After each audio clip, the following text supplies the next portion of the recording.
ಮೊದಲನೇದಾಗಿ ಈ ವೇದಿಕೆ ಮೇಲಿರುವಂತಹ ಎಲ್ಲರಿಗೂ ನನ್ನ ಬೆಳಗಿನ ಶುಭೋದಯಗಳು ಹಾಗೂ ಪತ್ರಿಜಿ ಗುರುಗಳಿಗೂ ನನ್ನ ವಂದನೆಗಳು. ಈ ದಿನದ ಕಾರ್ಯಕ್ರಮದಲ್ಲಿ ನಾನು ತೆಗೆದುಕೊಂಡಿರುವಂತಹ ಒಂದು ಮುಖ್ಯ ಅಂಶವೇನೆಂದ್ರೆ ಅಹಂ ನಿರ್ಮೂಲನೆಗಾಗಿ ಸಾಧನೆ. ಅಹಂ ಅನ್ನೋ ಪದನ ನಾವು ಫಸ್ಟ್ ವಿಶ್ಲೇಷಣೆ ಮಾಡೋದಾದ್ರೆ, ಅಹಂ ಅನ್ನೋ ಪದನ ನಾವು ಸಂಸ್ಕೃತ ಭಾಷೆಯಿಂದ ನಾವು ಅದನ್ನ ತಗೊಂಡಿರ್ತೀವಿ. ಆ ಸಂಸ್ಕೃತ ಭಾಷೆಯಿಂದ ಅದನ್ನ ಅನುವಾದ ಮಾಡಿದಾಗ ಕನ್ನಡ ಭಾಷೆಯಲ್ಲಿ ಅದು ನಾನು ಎಂಬ ಅರ್ಥವನ್ನ ಕೊಡುತ್ತೆ. ಒಬ್ಬ ವ್ಯಕ್ತಿಯ ಆತ್ಮಸ್ಫೃತಿ ಹಾಗೂ ಸ್ವಯಂ ಅರಿವಿನ ಸಂಕೇತವೇ ಈ ನಾನು ಅಥವಾ ಅಹಂ ಅಂತ ನಾವು ಹೇಳ್ಬೋದು. ಒಬ್ಬ ವ್ಯಕ್ತಿಯಲ್ಲಿ ಸ್ಥೂಲ ದೇಹದಿಂದ ಅವನ ಶರೀರವನ್ನ ನಾವು ನೋಡ್ತಾ ಹೋದ್ರೆ ಅವನ ದೇಹದಲ್ಲಿ ಲಿಂಗ ದೇಹದಲ್ಲಿನ ವಿವಿಧ ಸಂಸ್ಕಾರ ಕೇಂದ್ರಗಳು ಅಥವಾ ಸಂಸ್ಕಾರಗಳಿಂದಾಗಿ ತಾನು ಅಥವಾ ತನ್ನ ಇತರರಿಂದ ಅವನು ಈಶ್ವರನಿಂದ ನಾನು ಬೇರೆ ಅಲ್ಲ, ನನ್ನೊಳಗಿರೋದು ಈಶ್ವರ ಅನ್ನೋದು ಅರ್ಥನ ಈ ಅಹಂ ಅನ್ನೋ ಪದ ಹೇಳುತ್ತೆ. ಈ ಅಹಂ ಅನ್ನೋ ಪದಕ್ಕೆ ವಿವಿಧ ನಾನಾರ್ಥಗಳನ್ನ ನಾವು ನೋಡ್ತಾ ಹೋಗ್ಬೋದು. ನಾನು, ನನ್ನದು, ನನಗೆ, ನನ್ನಿಂದ, ನನ್ನ ಮನಸ್ಸು, ನನ್ನ ಬುದ್ಧಿ, ನನ್ನ ಪ್ರಾಣ, ನನ್ನ ಹೆಂಡತಿ, ನನ್ನ ಮಕ್ಕಳು, ಸುಖ ನನಗೆ ಸಿಗಬೇಕು, ನಾನು ನಾನು ನಾನು ಎನ್ನುವಂತ ಒಂದು ಪದನ ನಾವು ಎಷ್ಟು ಬಾರಿ ಉಪಯೋಗಿಸ್ತೀವಿ, ಅದು ಈ ಅಹಂ ಅನ್ನೋ ಪದದ ಸಮಾನ ಅರ್ಥವನ್ನ ಅದು ಕೊಡುತ್ತದೆ. ಹಾಗೇನೆ ಈ ಅಹಂ ಅನ್ನೋ ಪದನ ಅಹಂ ಗಚ್ಚಾಮಿ, ಅಹಂ ಬ್ರಹ್ಮಾಸ್ಮಿ ಎನ್ನುವಂತಹ ಮಹಾನ್ ವಾಕ್ಯಗಳಲ್ಲೂ ನಾವು ಇದನ್ನ ಕಾಣ್ತಾ ಇರ್ತೀವಿ. ಇದ್ರ ಅರ್ಥ ನಾನು ಬ್ರಹ್ಮ, ನಾನು ಪರಮಾತ್ಮನಲ್ಲೇ ಒಂದಾಗಿದ್ದೇನೆ ಎಂಬಂತಹ ತಾತ್ವಿಕ ಅರ್ಥವನ್ನು ಸಹ ಇದು ನೀಡುತ್ತೆ. ಈ ಅಹಂ ಪದವನ್ನ ನಾವು ನೋಡ್ತಾ ಹೋದ್ರೆ ಈ ಅಹಂ ಪದ ಅಹಂಕಾರ ಎನ್ನುವಂತಹ ಶಬ್ದದಿಂದ ಉತ್ಪತ್ತಿ ಆಗುತ್ತೆ. ಈ ಅಹಂಕಾರ ಅಂದ್ರೆ ಏನು? ಅಹಂ ಅಂದ್ರೆ ನಾನು, ಕಾರ ಅಂದ್ರೆ ಸೃಷ್ಟಿ ಭಾವನೆ. ಅಂದ್ರೆ ಈ ಅಹಂಕಾರ ಅನ್ನೋದು ನಾನು ನನ್ನಿಂದ ಸೃಷ್ಟಿ ಭಾವನೆ ಅನ್ನೋದು ಒಂದು ಅರ್ಥ ನೋಡೋದಾದ್ರೆ, ಭಗವದ್ಗೀತೆಯಲ್ಲಿ ಅಹಂಕಾರದ ವಿವರಣೆಯನ್ನ ಈ ರೀತಿಯಾಗಿ ತಿಳಿಸಿದ್ದಾರೆ. ಸಾತ್ವಿಕ ಅಹಂಕಾರ ಅಂತಂದ್ರೆ ಧರ್ಮ, ಸತ್ಯ, ಮತ್ತೆ ನಾವು ಅಧ್ಯಯನ, ಈ ತರ ಋಷಿ ಮುನಿಗಳು, ಸಾಧಕರು, ಸಂತರು ಇದನ್ನ ಬಳಸ್ತಾರೆ. ಅದನ್ನ ಸಾತ್ವಿಕ ಅಹಂಕಾರ ಅಂತ ನಾವು ನೋಡ್ತಾ ಹೋಗ್ಬೋದು. ರಾಜಸಿಕ ಅಹಂಕಾರ ಅಂತ ಅಂದ್ರೆ ಅಧಿಕಾರ, ವೈಭವ, ಆಸೆ, ಮತ್ತೆ ನಾವು ಅತಿಯಾಗಿ ಪಡ್ಕೊಳ್ಳೋದು, ಇದನ್ನ ರಾಜಸಿಕ ಅಹಂಕಾರ ಅಂತ ನೋಡ್ತೀವಿ. ಹಾಗೆ ತಾಮಸಿಕ ಅಹಂಕಾರ ಅಂತಂದ್ರೆ ಅಜ್ಞಾನ, ದ್ವೇಷ, ಅಹಿತಕರ ಗುಣಗಳು ಹಾಗೂ ನಾವು ದ್ವೇಷ ಭಾವನೆ ಹೆಚ್ಚಾಗಿ ಮಾಡೋದು, ಇದನ್ನ ಇದು ತಾಮಸಿಕ ಅಹಂಕಾರ ಅಂತ ನಾವು ನೋಡ್ತಾ ಹೋಗ್ತೀವಿ. ಹಾಗೆಯೇ ಈ ವೇದ ಇತಿಹಾಸಗಳು ಹಾಗೂ ಪುರಾಣಗಳಲ್ಲಿ ನೋಡ್ತಾ ಹೋದ್ರೆ ಆದಿಶಂಕರರು ಅದ್ವೈತ ವೇದಾಂತದಲ್ಲಿ ಹಂ ಎನ್ನುವುದನ್ನು ಆತ್ಮ ಎಂದು, ಅದು ಪರಮ ಸತ್ಯವನ್ನು ಸೂಚಿಸುತ್ತದೆ ಎಂದು ಪ್ರತಿಪಾದಿಸಿದ್ದಾರೆ. ಹಾಗೆಯೇ ಪುರಾಣಗಳು, ನಮ್ಮ ಮಹಾಗ್ರಂಥಗಳನ್ನು ನೋಡುವುದಾದ್ರೆ ಭಗವದ್ಗೀತೆಯಲ್ಲಿ ಅಹಂ ಶಬ್ದವನ್ನು ಕೃಷ್ಣನು ತನ್ನ ದಿವ್ಯ ಸ್ವರೂಪ ಎನ್ನುತ್ತಾ ವಿವರಿಸುತ್ತಾ ಬಳಸಿದ್ದಾರೆ. ಹಾಗೆಯೇ ಅಹಂನ ಜ್ಞಾನವನ್ನು, ಅಹಂ ಜ್ಞಾನದ ಕೊಂಡಿಯಾದರೆ ಅವನು ದೊಡ್ಡ ಜ್ಞಾನಿ ಆಗುತ್ತಾನೆ. ಹಾಗೆಯೇ ಅದು ಅಜ್ಞಾನದ ದಾರಿಯನ್ನು ತುಳಿದರೆ ಅವನು ಅಜ್ಞಾನಿ ಆಗುತ್ತಾನೆ. ಆದ್ರಿಂದ ಈ ಅಹಮನ್ನ ನಿರ್ಮೂಲನೆ, ಒಳ್ಳೇದಕ್ಕೆ ಬಳಸಿದ್ರೆ ಇದನ್ನ ತುಂಬಾ ಒಳ್ಳೇದಾಗಿ ನಾವು ಬಳಸ್ಕೋಬಹುದು. ಆದ್ರೆ ಇದನ್ನ ಕೆಟ್ಟದಾಗಿ ಬಳಸ್ಕೊಂಡ್ರೆ ಆ ವ್ಯಕ್ತಿಯು ಅಜ್ಞಾನದ ರೀತಿಯಲ್ಲಿ ಅವನು ಹೋಗ್ತಾ ಆ ಹಾದಿಯನ್ನ ತುಳಿತಾ ಹೋಗ್ತಾನೆ. ಹಾಗೆಯೇ ಅಹಂ ಅನ್ನೋದ್ನ ನಾವು ಯಾವಾಗ್ಲೂ ಅಹಂ ಅನ್ನೋದ್ನ ಒಳ್ಳೇದಾಗಿ ಬಳಸ್ಬೇಕು. ಪರಮಾತ್ಮನ ಆತ್ಮ ಸ್ವರೂಪ, ನಾವು ಆತ್ಮ ಚೈತನ್ಯ ಅನ್ನೋದಕ್ಕೆ ಬಳಸ್ಬೇಕು. ನಾನು ಅನ್ನೋದು ದೇಹ ಅಷ್ಟೇ. ನಾನು ಅನ್ನೋದು ದೇಹ ಅನ್ಕೋಬಾರ್ದು. ನಾನು ಅನ್ನೋದು ಆತ್ಮ ಚೈತನ್ಯ ಸ್ವರೂಪ ಅನ್ನೋದನ್ನ ನಾವು ಅರ್ಥ ಮಾಡ್ಕೊಂತ ಹೋಗ್ಬೇಕು. ಹಾಗೆಯೇ ನಾವು ಈ ಅಹಂ ನಿರ್ಮೂಲನೆಗೆ ಏನೇನ್ ಸಾಧನೆಗಳನ್ನ ಮಾಡಬಹುದು ಅನ್ನೋದನ್ನ ಒಂದಿಷ್ಟು ವಿವರಣೆಗಳನ್ನ ನೋಡ್ತಾ ಹೋಗೋದಾದ್ರೆ, ನಾವು ಪ್ರತಿದಿನ ಪ್ರಾರ್ಥನೆಯೊಂದಿಗೆ ಪ್ರಾರಂಭ ಮಾಡ್ಬೇಕು. ನಾವು ಪ್ರತಿದಿನ ಎದ್ದಾಗ ನಾವು ದೇವರ ಸ್ಮರಣೆ ಅಥವಾ ಧ್ಯಾನ ಅಥವಾ ಸತ್ಸಂಗ ಅಥವಾ ಹೊಸ ವಿಚಾರಗಳನ್ನು ತಿಳಿಯುವುದಾಗಿರಬಹುದು ಅಥವಾ ಓದುವುದಾಗಿರಬಹುದು ಅಥವಾ ದೇವರ ಭಜನೆಗಳಲ್ಲಿ ಪಾಲ್ಗೊಳ್ಳೋದಾಗಿರ್ಬೋದು. ಈ ರೀತಿಯಾಗಿ ಪ್ರತಿದಿನ ನಾವು ದಿನವನ್ನ ಪ್ರಾರಂಭಿಸಬೇಕು. ಹಾಗೆಯೇ ನಾವು ಪ್ರತಿದಿನ ನಮ್ಮ ಆತ್ಮಾವಲೋಕನ ಅಥವಾ ಆತ್ಮ ಪರಿಶೀಲನೆಯನ್ನ ಮಾಡ್ಕೊತಾ ಇರ್ಬೇಕು. ನಾವು ಪ್ರತಿದಿನವೂ ನಾವು ಮಾಡಿರುವಂತಹ ಕೆಲಸಗಳಾಗಿರಬಹುದು, ನಾವು ಆಡಿರುವಂತಹ ಮಾತುಗಳಾಗಿರಬಹುದು, ನಾವು ನಾವು ನಡೆಸಿದಂತಹ ಭಾವನೆಗಳನ್ನಾಗಿರಬಹುದು, ನಾವು ವಿಮರ್ಶಣೆ ಮಾಡ್ತಾ ಇರ್ಬೇಕು. ಅದ್ರೊಳಗಿರೋ ಅಂತಹ ಲೋಪದೋಷಗಳನ್ನ ತಿಳಿತಾ ಹೋಗ್ಬೇಕು. ವಿನಮ್ರತೆಯಿಂದ ನಡೆದುಕೊಳ್ಬೇಕು. ನಾವು ಯಾವಾಗ್ಲೂ ಈ ಅಹಮನ್ನ ತೆಗೆದು ಸೈಡ್‌ಗಿಟ್ಟಾಗ ಪ್ರತಿಯೊಬ್ಬರನ್ನು ನಾವು ಗೌರವದಿಂದ ನೋಡುವಂತಹ ಒಂದು ಒಳ್ಳೆಯ ಗುಣವನ್ನು ನಾವು ಪಡ್ಕೊತಾ ಇರ್ತೀವಿ. ಬೇರೆ ಹಾಗೆಯೇ ಅವರು ನಾವು ಬೇರೆಯವ್ರನ್ನ ಗೌರವಿಸುದಲ್ದೆ, ನಾವು ಬೇರೆಯವರ ಜ್ಞಾನಕ್ಕೂ ಕೂಡ ನಾವು ಏನ್ ಮಾಡ್ತೀವಿ ಅಂತಂದ್ರೆ ಗೌರವನ್ನ ಸೂಚಿಸುತ್ತೀವಿ. ಆದ್ರಿಂದ ನಾವು ವಿನಮ್ರತೆಯನ್ನ ಬೆಳೆಸ್ಕೋಬೇಕು. ಹಾಗೆಯೇ ಆತ್ಮಜ್ಞಾನ ಅಂತಂದ್ರೆ ನಾನು ಯಾರು ಎಂಬ ಪ್ರಶ್ನೆಯನ್ನ ನಾವು ಅವಾಗವಾಗ ಹಾಕೋತಾ ಇರ್ಬೇಕು. ನಾನು ಯಾರು? ನಾನು ದೇಹ ಸ್ವರೂಪಿನ? ನಾನು ಆತ್ಮ ಸ್ವರೂಪಿನ? ನಾನು ಆತ್ಮ ಚೈತನ್ಯನ? ಅನ್ನೋದನ್ನ ನಾವು ಏನ್ ಮಾಡ್ಬೇಕು ಅಂತಂದ್ರೆ, ನಾವು ಅದನ್ನ ಪ್ರಶ್ನೆನ ಹಾಕೊಂತ ಹೋಯ್ತಾ ಇರ್ಬೇಕು. ನಾವು ಯೋಗ ಮಾಡುವಾಗಾದ್ರೂನು, ಧ್ಯಾನ ಆದ್ರೂನು, ಆಧ್ಯಾತ್ಮಿಕ ಗ್ರಂಥಗಳನ್ನ ಅಧ್ಯಯನ ಮಾಡ್ಬೇಕಾದ್ರೂನು, ನಾವು ಯಾರು? ನಾವು ಏನಕ್ಕೆ ಇಲ್ಲಿಗ್ ಬಂದಿದ್ದೀವಿ? ನನ್ನ ಕರ್ತವ್ಯ ಏನು? ನನ್ನ ಕರ್ಮ ಏನು? ಅನ್ನೋದನ್ನ ನಾವು ಆ ಆತ್ಮಜ್ಞಾನನ ಅವಾಗವಾಗ ಅವಲೋಕನ ಮಾಡ್ಕೊತಾ ಇರ್ಬೇಕು. ಕೃತಜ್ಞತಾ ಭಾವ. ನಾವು ಪ್ರತಿನಿತ್ಯ ನಾವು ಕೃತಜ್ಞರಾಗಿ ಕೃತಜ್ಞತೆಯನ್ನ ಸಲ್ಲಿಸ್ಬೇಕು ಪ್ರತಿಯೊಂದಕ್ಕೂನು. ಆಗ ನಾವು ನಾವು ಬಳಸ್ತಾ ಇರೋಂತ ವಸ್ತುಗಳಿಗಾಗಿರಬಹುದು, ನಾವು ನಮ್ಮ ಜೊತೆ ಪಾಲ್ಗೊಳ್ಳೋಂತ ವ್ಯಕ್ತಿಗಳಿಗಾಗಿರಬಹುದು, ನಮ್ಮ ಪ್ರಕೃತಿ ಮಾತೆಗಾಗಿರಬಹುದು, ನಾವು ಏನು ವಸ್ತುಗಳನ್ನ ಕಾಣ್ತೀವಿ ಅದನ್ನೆಲ್ಲ ಕೃತಜ್ಞತಾ ಭಾವದಿಂದ ನೋಡ್ತಾ ಇದ್ದಾಗ ಏನಾಗುತ್ತೆ ಅಂತಂದ್ರೆ ಅಹಂ ಅನ್ನೋದು ಕಡಿಮೆ ಆಗುತ್ತೆ. ಹಾಗೇನೆ ನಾವು ಇತರರಿಗೆ ಸೇವೆ ಮಾಡ್ಬೇಕು.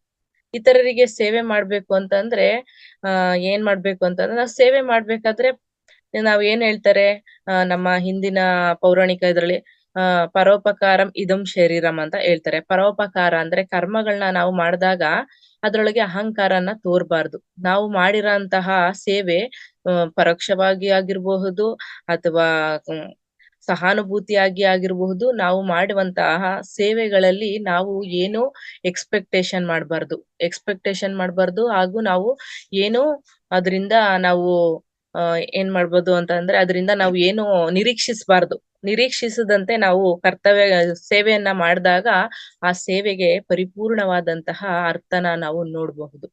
ಹಾಗೆಯೇ ಮೌನ ಹಾಗೂ ಸ್ವಯಂ ನಿಯಂತ್ರಣ. ನಾವು ಕೆಲವೊಂದು ಸಂದರ್ಭದಲ್ಲಿ ಮಾತನಾಡದೆ ಮೌನವಾಗಿ ಇರ್ಬೇಕು. ಒಂದು ಪ್ರಮಾದಕರವಾದಂತಹ ವಿಚಾರಗಳು ನಡೆಯುತ್ತೆ ಅಂತ ಅಂದಾಗ, ಅಂತಹ ಸಂದರ್ಭಗಳಲ್ಲಿ ನಾವೇನ್ ಮಾಡ್ಬೇಕು ಅಂತಂದ್ರೆ ಮೌನವನ್ನ ಪಾಲಿಸ್ಬೇಕು. ಹಾಗೆಯೇ ನಾವು ಕೆಲವೊಂದು ನಾವು ನಡೆದುಕೊಳ್ಳುವಂತಹ ರೀತಿಯಿಂದ ಬೇರೆಯವರಿಗೆ ಚ್ಯುತಿ ಆಗುತ್ತೆ ಅಂತ ಅಂದಾಗ, ನಮ್ಮ ವರ್ತನೆಗಳನ್ನು ಸಹ ನಾವು ನಿಯಂತ್ರಣ ಮಾಡ್ಕೊಂಡು, ನಾವು ಏನ್ ಮಾಡ್ಬೇಕು ಅಂತಂದ್ರೆ ನಮ್ಮ ಸ್ವನಿಯಂತ್ರಣ ಹಾಗೂ ಆ ಸಮಯದಲ್ಲಿ ಮೌನವನ್ನ ವಹಿಸ್ತಾ ಹೋಗ್ಬೇಕು. ಹಾಗೆಯೇ ನಾವು ಸೇವೆ ಅಂತ ಅಂದಾಗ ನಿಷ್ಕಲ್ಮಶವಾದಂತಹ ಸೇವೆ ಮಾಡ್ಬೇಕು.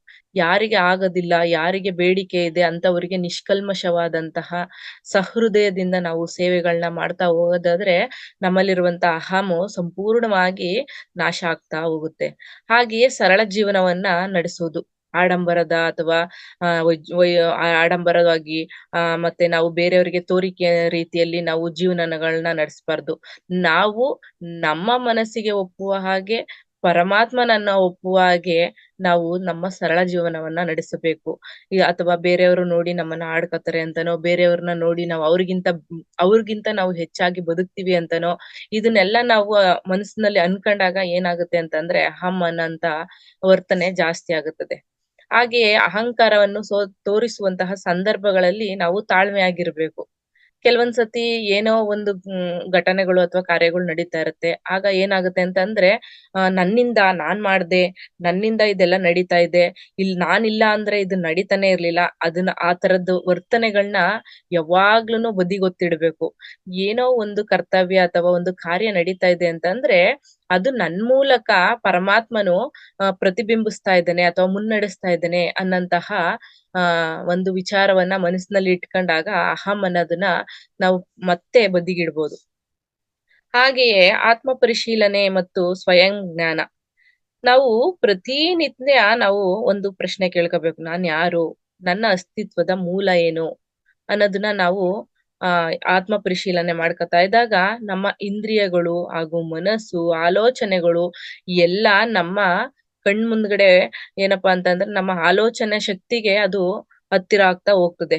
ಯಾವುದೇ ಸಂದರ್ಭದಲ್ಲಿ ನಾವು ಅಹಂಕಾರನ ತೋರಿಸ್ಬೇಕು ಅನ್ನೋಂತ ವಿಚಾರಗಳು ಬಂದಾಗ, ಅದನ್ನ ಗಮನಿಸ್ತಾ ಹೋದಾಗ ನಮ್ಮಲ್ಲಿ ಅಪರಾಧಿ ಭಾವನೆ ಬಂದು ನಮಗೆ ಅದು ಏನಾಗುತ್ತೆ ಅಂತ ಅಂದ್ರೆ ನಮ್ಮ ಮನಸ್ಸಿನಲ್ಲಿ ಈ ಗಿಲ್ಟಿ ಫೀಲ್ ಕಾಡ್ತಾ ಹೋಗ್ತಾ ಇರ್ತದೆ. ಅಪರಾಧ ಭಾವನೆ ಬಂದಾಗ ಅದನ್ನ ಮತ್ತೆ ಮತ್ತೆ ನಾವು ತಿದ್ದುಕೊಳ್ತಾ ಇರ್ತೀವಿ. ಈ ಮಾಡ್ತಾ ಇರೋದು ನಾವು ಸರಿ ಇಲ್ಲ. ನಾವು ಹೋಗ್ತಾ ಇರೋಂತ ದಾರಿ ಸರಿ ಇಲ್ಲ ಅನ್ನೋಂಥದ್ದು ಒಂದು ನಮ್ಗೆ ಅರಿವಿಗ್ ಬರುತ್ತೆ. ನಾವು ಹೆಚ್ಚು ಹೆಚ್ಚು ಧ್ಯಾನ ಮಾಡೋದ್ರಿಂದ ನಾವು ಈ ಅಹಮನ್ನ ನಿರ್ಮೂಲನೆ ಮಾಡಬಹುದು. ಹೌದು. ಪ್ರತಿದಿನ ನಾವು ಹೆಚ್ಚೆಚ್ಚಾಗಿ ನಾವು ಧ್ಯಾನ ಮಾಡ್ತಾ ಇದ್ದಾಗ ನಾವು ಆತ್ಮ ಸ್ವರೂಪಿಗಳು, ನಾವು ಆತ್ಮ ಚೈತನ್ಯಗಳು ಅನ್ನೋದು ತುಂಬಾ ಜಾಸ್ತಿ ನಮ್ಗೆ ಸಾಕ್ಷಾತ್ಕಾರ ಆಗುತ್ತಾ ಹೋಗುತ್ತೆ.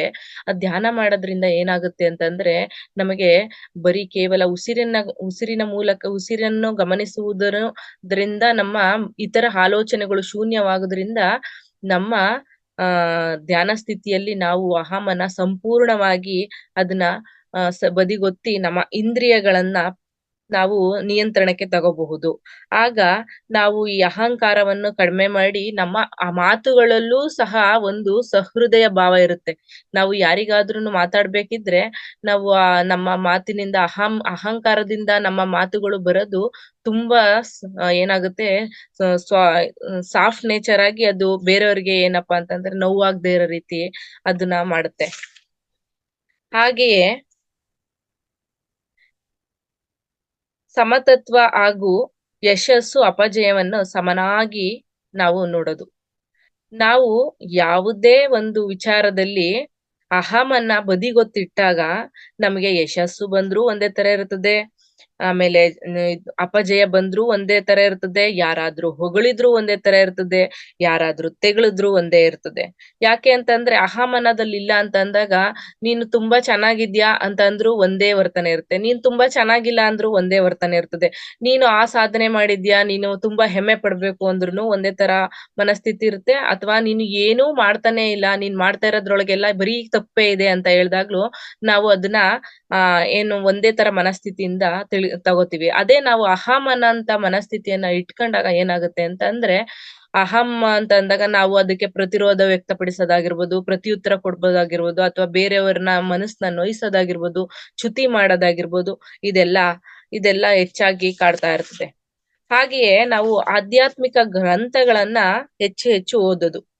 ನಾವು ಭಗವದ್ಗೀತೆ, ಉಪನಿಷತ್ತು, ಬೌದ್ಧ ಗ್ರಂಥಗಳು, ಮತ್ತೆ ರಾಮಕೃಷ್ಣ ಪರಮಹಂಸರು, ರಾಮಾಯಣ, ರಮಣ ಮಹರ್ಷಿಗಳ ಉಪದೇಶಗಳು ಮುಂತಾದವುಗಳನ್ನ ನಾವು ನೋಡ್ತಾ ಹೋಯ್ತಾ ಇದ್ರೆ ಅದ್ರೊಳಗೆ ಅಹಂ ನಿರ್ವಹಣೆಗೆ ಮಾರ್ಗಗಳನ್ನ ತೋರ್ಸಿರೋದವ್ರು. ಅಹಂನಿಂದ ಏನಾಗುತ್ತೆ, ಅಹಂನ ಪರಿಣಾಮಗಳೇನು, ಅಹಂನ ನಾವು ಹೆಚ್ಚು ಹೆಚ್ಚು ಮಾಡ್ಕೊಂಡಾಗ ಅದ್ರಿಂದ ನಾವು ಅನುಭವಿಸುವಂತಹ ವರ್ತನೆಗಳಿಂದ ನಡೆಯುವಂತಹ ಕ್ರಿಯೆಗಳಾಗಿರ್ಬೋದು, ಇದನ್ನೆಲ್ಲ ಅವರು ತಿಳಿಸ್ತಾ ಹೋಗ್ತಾ ಇರ್ತಾರೆ. ಪ್ರತಿಯೊಂದು ನಾವು ನಮ್ಮ ಗ್ರಂಥಗಳನ್ನ ನಾವು ನೋಡ್ತಾ ಇದ್ರೆ ರಾಮಾಯಣ ಆಗಿರಬಹುದು, ಮಹಾಭಾರತವಾಗಿರಬಹುದು, ಅದರಿಂದ ಅಹಂ ಅನ್ನೋದ್ರಿಂದ ನಮ್ಗೆ ಏನೇನ್ ಆಯ್ತು ಅನ್ನೋದನ್ನ ವಿವರವಾಗಿ ತಿಳಿಸ್ತಾ ಹೋಗಿದ್ದಾರೆ. ಆದ್ರಿಂದ ಒಬ್ಬ ಮನುಷ್ಯ ನಿಜವಾಗಿ ಅವನು ಜೀವನದಲ್ಲಿ ಯಶಸ್ಸನ್ನ ಸಾಧಿಸ್ಬೇಕು ಅಂತಂದ್ರೆ ಈ ತರ ಆಧ್ಯಾತ್ಮಿಕ ಗ್ರಂಥಗಳ ಪಠನೆ ಅಥವಾ ಸತ್ಸಂಗಗಳಲ್ಲಿ ಪಾಲ್ಗೊಂಡಿರೋದ್ರಿಂದ ಅದ್ರಲ್ಲಿ ಆಗಿರುವಂತಹ ಲೋಪದೋಷಗಳು ಅಥವಾ ಅದ್ರಿಂದ ಆಗುವಂತ ಪರಿಣಾಮಗಳನ್ನ ಅವನು ನಿಜವಾಗ್ಲೂನು ತಿಳ್ಕಂತಾ ಹೋಗ್ತಾ ಇರ್ಬೋದು. ಆದ್ರಿಂದ ನಾವು ನಮಗೆ ಓದಕ್ಕಾದ್ರೆ ಕೆಲವೊಂದನ್ನ ಕೇಳ್ಕೊಂಡ್ ತಿಳ್ಕೋಬೇಕು, ಕೆಲವೊಂದನ್ನ ನೋಡ್ತಾ ತಿಳ್ಕೋಬೇಕು, ಕೆಲವೊಂದನ್ನ ಅನುಭವ ಮಾಡ್ತಾ ಮಾಡ್ತಾ ತಿಳ್ಕೋಬೇಕು. ಹಾಗಾಗಿ ನಮ್ಮ ಆಧ್ಯಾತ್ಮಿಕ ಗ್ರಂಥಗಳಲ್ಲಿ ಪ್ರತಿಯೊಂದನ್ನು ಕೂಡ ನಾವು ನೋಡ್ತಾ ಹೋಗ್ಬೋದು. ಹಾಗೂ ನಾವು ದಿನನಿತ್ಯ ಮಾಡುವಂತಹ ಈ ಕಾರ್ಯಗಳಲ್ಲಿ ಅಹಂಕಾರವನ್ನ ಹತೋಟಿಗೆ ತರುವುದು. ಅಂದ್ರೆ ಯಾರಾದ್ರೂ ನಮ್ಗೆ ಗೌರವ ಸೂಚಕ ಮಾಡ್ದಾಗ ನಾನ್ ಮಾಡ್ದೆ, ನನ್ನಿಂದನೇ ನಡೀತು ಅನ್ನಂತಹ ಈ ವಿಚಾರಧಾರೆಗಳನ್ನ ಬದಿಗೊತ್ತಿಸ್ಬೇಕು. ಹಾಗೆ ಇದನ್ನ ಪ್ರಶಂಸೆ ಮಾಡ್ದಾಗ್ಲೂನು ಅಷ್ಟೇನೆ. ಪ್ರಶಂಸೆ ಮಾಡಿದಾಗ ನನಗಲ್ಲ ಇದು ಪ್ರಶಂಸೆ, ನನ್ನ ದೇಹಕ್ಕಲ್ಲ, ನನ್ನ ಭಾವನೆಗಲ್ಲ, ನನ್ನ ಆತ್ಮ ಚೈತನ್ಯಕ್ಕೆ, ಇದು ನನ್ನ ಪರಮಾತ್ಮನಿಗೆ, ನನ್ನ ಕಾರ್ಯಗಳನ್ನ ನಡೆಸಿದ ಪರಮಾತ್ಮನಿಗೆ ಸಮರ್ಪಿಸಬೇಕು ಅನ್ನೋದನ್ನ ಅವಾಗವಾಗ ನೆನಪಿಸ್ಕೊತಾ ಇದ್ರೆ ನಮ್ಮ ಅಹಂಕಾರ ಎಲ್ಲ ಅವಶೇಷಗಳಾಗಿ ಕರ್ಗೋಗುತ್ತೆ. ಹಾಗೆಯೇ ಅಜ್ಞಾನವನ್ನ ಒಪ್ಪಿಕೊಳ್ಳಬೇಕು. ಅಜ್ಞಾನವನ್ನ ಅಂತ ಅಂದಾಗ ಕೆಲವೊಮ್ಮೆ ನಾವು ತಿಳಿದುಕೊಂಡಿರುವ ರೀತಿಯೇ ಸರಿ, ನಾವು ಮಾಡುತ್ತಿರುವ ರೀತಿಯೇ ಸರಿ, ಅಥವಾ ನನಗಿಂತ ತಿಳಿದವರು ಯಾರಿಲ್ಲ, ನಾನು ಬೇರೆಯವ್ರನ್ನ ಕೇಳಿದಾಗ ನನ್ನ ಅಹಂಗೆ ಚ್ಯುತಿ ಆಗುತ್ತೆ ಅನ್ನೋ ತರದ್ದು ಮನಸ್ಥಿತಿ ನಮ್ಗಿರುತ್ತದೆ. ಆಗ ನಾವು ಅದನ್ನ ಬದಿಗಿಡ್ಬೇಕು. ನಮಗೆ ಗೊತ್ತಿಲ್ದೇ ಇರೋ ವಿಚಾರ ಅಥವಾ ನಮಗೆ ಕಲಿಬೇಕಾಗಿರೋ ವಿಚಾರ, ನಮಗಿಂತ ಮೇಲ್ದರ್ಜೆಯವರಾಗಿರಬಹುದು, ನಮ್ಮ ಸಮಾನ ವಯಸ್ಕರಾಗಿರ್ಬೋದು, ನಮಗಿಂತಹ ಕೆಳ ವರ್ಗದವರು ಅಂದ್ರೆ ನಮ್ಮ ಮಕ್ಕಳಿಂದನೂ ಸಹ ನಾವು ಕಲಿಯುವಂತದ್ದು ಅಥವಾ ತಿಳಿಯುವಂತದ್ದು ಅಥವಾ ತಿಳುವಳಿಕೆ ಪಡೆದುಕೊಳ್ಳುವಂತದ್ದು ಇರುತ್ತದೆ. ಆಗ ಅದನ್ನ ನಾವು ಅರ್ಥ ಮಾಡ್ಕೋಬೇಕು. ಅಜ್ಞಾನವನ್ನ ಅದನ್ನ ಅರ್ಥ ಮಾಡ್ಕೊಂಡಾಗ ನಮ್ಗೇನಾಗುತ್ತೆ ಅಂತಂದ್ರೆ ಅಹಂ ಅನ್ನೋದು ಕಡಿಮೆ ಆಗ್ತಾ ಹೋಗುತ್ತೆ. ಹಾಗೆಯೇ ಕರ್ಮಯೋಗ. ನಾವು ಅಹಂ ನಿಯಂತ್ರಣ ಮಾಡ್ಬೇಕು ಅಂತ ಅಂದಾಗ ನಿಷ್ಕರ್ಮ ಸೇವೆಯನ್ನ ಮಾಡ್ಬೇಕು. ನಾವು ಯಾವುದೇ ಸೇವೆಯನ್ನ ಮಾಡ್ಬೇಕಿದ್ರೆ ನಾವು ಭಾವಿಸ್ಬೇಕು ಅಂತಂದ್ರೆ ಇದು ನನ್ನ ಸೇವೆಯಲ್ಲ. ನಾನು ಈ ಭೂಮಿಗೆ ಬಂದಿರೋದು ನಾನು ಈ ದೈವೇಚ್ಛೆಯ ಈ ಕರ್ಮವನ್ನ ನಾನು ಮುಗಿಸಲು ಅಥವಾ ನೆರವೇರಿಸಲು ಅಥವಾ ಮಾಡಲು ಅನ್ನೋದನ್ನ ನಾವು ಮನಸೊಳಗೆ ಇಟ್ಕೊಂಡಾಗ ಈ ಅಹಂ ಅನ್ನೋದನ್ನ ನಾವು ನಿಯಂತ್ರಣ ಮಾಡ್ಬೋದು.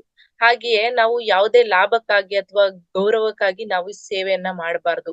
ನಮ್ಮ ಸೇವೆ ಹೇಗಿರಬೇಕು ಅಂದ್ರೆ ನಮ್ಮ ಆತ್ಮ ತೃಪ್ತಿಗೆ ಆಗಿರ್ಬೇಕು ಅಥವಾ ನಿಷ್ಕಲ್ಮಶವಾಗಿರ್ಬೇಕು. ನಾವು ಯಾವುದೇ ಲಾಭವನ್ನ ಅಥವಾ ಗೌರವನ್ನ ಇನ್ನೇನೋ ನಮ್ಗೆ ಸನ್ಮಾನ ಮಾಡ್ತಾರೆ ಈ ತರದ್ದೆಲ್ಲ ನಾವು ಮನಸ್ಥಿತಿಯಲ್ಲಿ ಇಟ್ಕೊಂಡು ನಾವು ಯಾವುದೇ ಸೇವೆಯನ್ನ ಮಾಡ್ಬಾರ್ದು.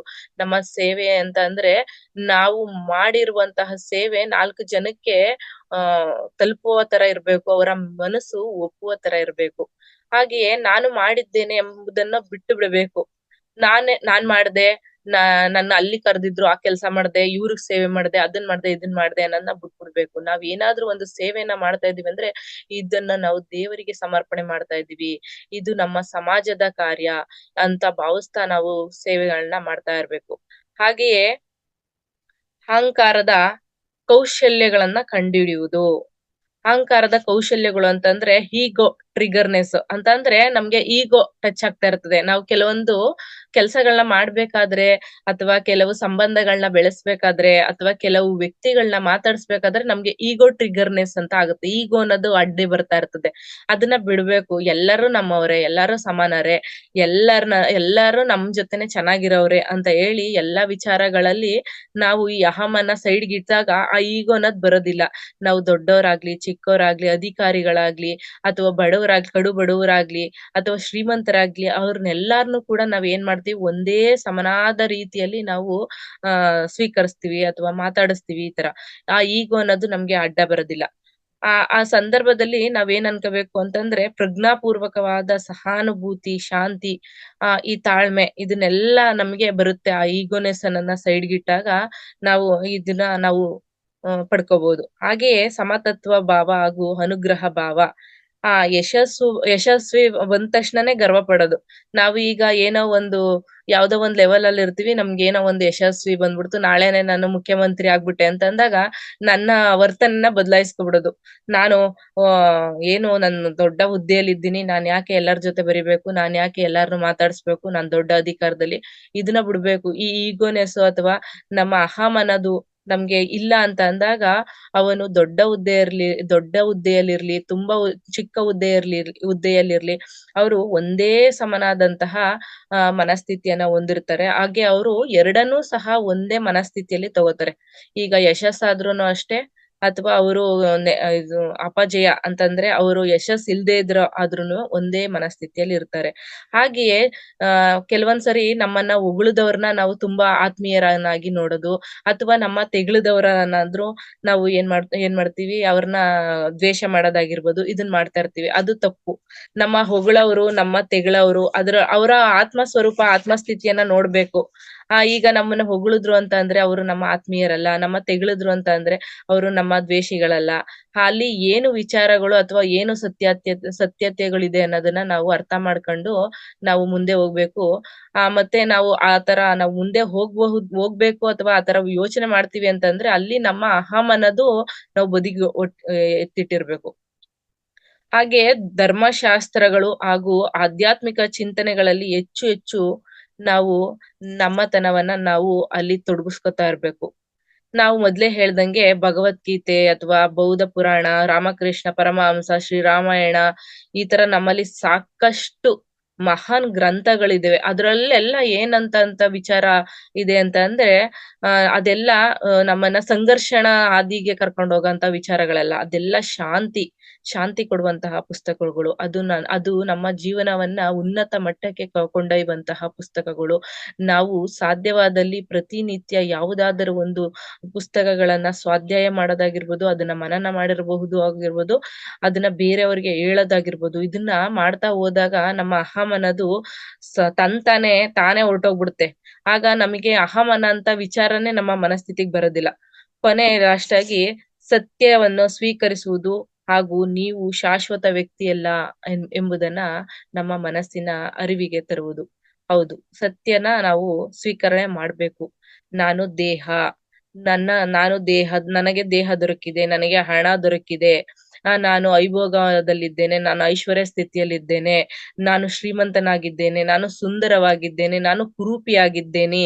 ಇದೆಲ್ಲವೂ ಕೂಡ ಕ್ಷಣಿಕ. ನಾನು ಏನಾಗಿ ಈ ಭೂಮಿ ಮೇಲೆ ಬಂದಿದ್ದೇನೆ ಅದು ಕ್ಷಣಿಕ. ನಾನು ಎಲ್ಲವನ್ನು ಬಿಟ್ಟು ನಮ್ಮ ಆತ್ಮ ಚೈತನ್ಯ ನಾವು ನಮ್ಮ ಈ ಭೂಮಿಯನ್ನ ಬಿಟ್ಟು ನಾವು ಬೇರೆ ಲೋಕಕ್ಕೆ ನಾವು ತೆರಳ್ತೇವೆ. ಅದನ್ನ ನಾವು ಯಾವಾಗ್ಲೂ ಮನಸ್ಸಿನೊಳಗೆ ಇಟ್ಕೋಬೇಕು. ಯಾವುದು ನಮ್ದಲ್ಲ. ನಾನು ಇಲ್ಲಿಗ್ ಬಂದು ಒಂದು 100 ವರ್ಷ ಮ್ಯಾಕ್ಸಿಮಮ್ 100 ವರ್ಷ ಬದುಕಿದ್ದೀನಿ ಅಂತಂದ್ರು ಆದ್ರೂ ನನ್ಗೆ ಇದು ಶಾಶ್ವತ ಅಲ್ಲ ಅನ್ನೋದನ್ನ ಮನುಷ್ಯ ಅರ್ಥ ಮಾಡ್ಕೋಬೇಕು. ಅಥವಾ ಜನರು ನಮ್ಮನ್ನ ಹೊಗಳ್ತವ್ರೆ ಅಥವಾ ದೂಷಿಸ್ತವ್ರೆ ಅಥವಾ ಈ ಸಮಯಕ್ಕೆ ತಕ್ಕಂಗೆ ನಡ್ಕತವ್ರೆ ಅಥವಾ ಸಮಯ ಬದಲಾವಣೆ ಆಗ್ತಾ ಇದೆ. ಅದ್ರಿಂದ ಸಮಯ ಬದಲಾವಣೆಗೆ ತಕ್ಕಂತೆ ಜನಗಳು ತಮ್ಮ ವರ್ತನೆಗಳನ್ನ ಬದಲಾಯಿಸ್ತಾ ಇದಾರೆ ಅನ್ನೋದನ್ನು ಕೂಡ ನಾವು ಅರ್ಥ ಏನು ಸ್ವೀಕಾರ ಮಾಡ್ಬೇಕು. ಅದು ಏನಪ್ಪಾ ಅಂತಂದ್ರೆ ಕೆಲವೊಂದು ಸರಿ ಒಂದು ಸಂದರ್ಭಗಳಲ್ಲಿ ಏನಾಗುತ್ತೆ ಅಂತಂದ್ರೆ ಜನಗಳು ಈ ಒಳ್ಳೆ ರೀತಿಯಾದಂತ ಸಂಪರ್ಕದಲ್ಲಿ ಇರ್ತಾರೆ. ಆದ್ರೆ ಕೆಲವೊಂದು ಸಾರಿ ನಮಗೆ ಕೆಟ್ಟ ಸ್ಥಿತಿಗಳು ಬಂದಾಗ ಅವರು ನಮ್ಮನ್ನ ಬಿಟ್ಟೋಗೋಂತ ಸ್ಥಿತಿ ಇರುತ್ತೆ. ನಮ್ಮ ಅವಹೇಳನೆ ಮಾಡೋಂತ ಸ್ಥಿತಿ ಇರುತ್ತದೆ. ಅದನ್ನೆಲ್ಲ ನಾವು ಸ್ವೀಕಾರ ಮಾಡ್ಬೇಕು. ಯಾವುದೂ ಶಾಶ್ವತವಲ್ಲ. ಇವತ್ತಿನ ದಿನ ನಾಳೆ ಆಗಿರಲ್ಲ, ನಾಳೆ ದಿನ ನಾಳಿದ್ದಾಗಿರಲ್ಲ. ಹಾಗಾಗಿ ನಾವು ಸ್ವೀಕಾರ ಮಾಡುವಂತಹ ಮನಸ್ಥಿತಿಯನ್ನ ಹೆಚ್ಚಾಗಿ ಬೆಳೆಸ್ಕೊಂಡಾಗ ಆ ಇದು ನಮಗೆ ಈ ಅಹಂ ಅನ್ನೋದು ಸಂಪೂರ್ಣವಾಗಿ ನಿರಂತರವಾಗಿ ಕರಗೋಗುತ್ತೆ.